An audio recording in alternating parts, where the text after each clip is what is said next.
به نظرت چه تغییری کردم رابرت؟ مارکوس الان واقعا تو شرایطی نیستم که بفهمم چه تغییری کردی، ولی فکر کنم یکم داری برق میزنی. هی وایسا. آخ مارکوس، چقدرم دستت سنگینه. خیلی خوب باشه، ببخشید. خب خودت بگو چه تغییری کردی؟ مرطوب کننده زدم رابرت. آها، آره خیلی بهت میاد. خیلی قشنگ شدی مارکوس، واقعا بهت میاد. مایماخ köpeğoğlu تو هیچ موقع بهم توجه نمیکنه رابرت، هیچ وقت. بیا یکم پشتم و بخارون رابرت، یکم. خیلی خوب باشه، بیا کمرتو بخارونم. هی مارکوس، فکر نمی کنی یکم شکم آوردی؟ فکر میکنم یکم چاق شدی. هی منظوری نداشتم، نمیخواستم ناراحتت کنم.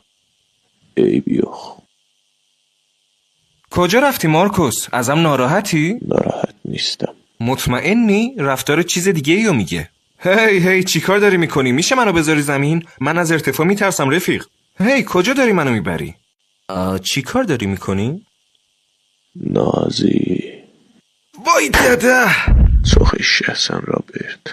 هی من که منظوری